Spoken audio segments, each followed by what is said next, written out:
MP Anwarul Azim আনারের মেয়ে মুনতারিন ফেরদৌস ডরিন রাজধানীর শেরেবাংলানগর থানায় মামলা করতে গেছেন।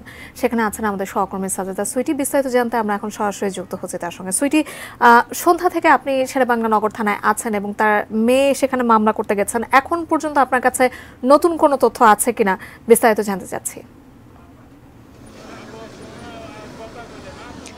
ধন্যবাদ জাকিয়া। মামলাটি হয়েছে এবং তারা অপহরণ মামলা করেছেন, খুনের উদ্দেশ্যে অপহরণ, এই মর্মে তারা মামলাটি দায়ের করে গেছেন।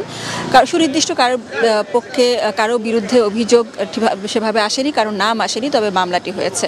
তারা 5:15টার দিকে এখানে আসেন এবং এই যে 8টার কাছাকাছি সময়টিতে তারা বের হয়েছেন।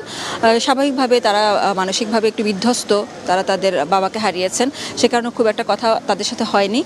বোঝাই যাচ্ছে যে কি মামলাটি যেহেতু একটু সংবেদনশীল এবং দেশের মানুষ যখন বিদেশে গিয়ে মৃত্যুবরণ করেন বা খুন হন, সেক্ষেত্রে মামলার ব্যাপারে অনেক রকমেরই তথ্য যাচাই বাছাইয়ের ব্যাপার থাকে। হুট করে হত্যা মামলা এখানে দেওয়া যাচ্ছে না, কারণ এখানে যেহেতু তার হত্যা হয়নি। তবে এই ব্যাপারটা নিয়ে অনেক বেশি আলোচনা হচ্ছে। একই সাথে কলকাতা এবং বাংলাদেশের গণমাধ্যমে বারবার করে নিশ্চয়ই আমাদের দর্শকরা এই তথ্যগুলো পাচ্ছেন। সিআইডি এরই মধ্যে দায়িত্ব নিয়েছে, সে দেশের সিআইডি সে তৎপরতা চালিয়ে যাচ্ছে যে তাকে তিনি কবে গেছেন কলকাতাতে সেটা জানা তো গেছে, তিনি চিকিৎসার উদ্দেশ্যে গেছেন 12ই মে। তারপরে তিনি কোথায় কোথায় গেছেন, তার সাথে কারা কারা দেখা করেছে বা তার সাথে যাদের দেখা হয়েছে তাদেরকে খুনের দিন বা যেদিন থেকে ধরা হচ্ছে যে কি তাকে তিনি মৃত্যুবরণ করেছেন, নিহত হয়েছেন, সেদিন তার সাথে কারা কারা ছিল, এই ব্যাপারগুলো আসলে বারবার করে রিচেক করার একটা ব্যাপার আছে। তারপরে মৃতদেহ পাওয়া না পাওয়া নিয়েও কিন্তু বিভিন্ন রকমের তথ্য আছে, যে খণ্ডিত দেহ পাওয়া যাচ্ছে বা পুরোটুকু পাওয়া যাচ্ছে না, এ ধরনের অনেক রকমের তথ্য আছে। সবই আসলে যাচাই বাছাইয়ের ব্যাপার আছে।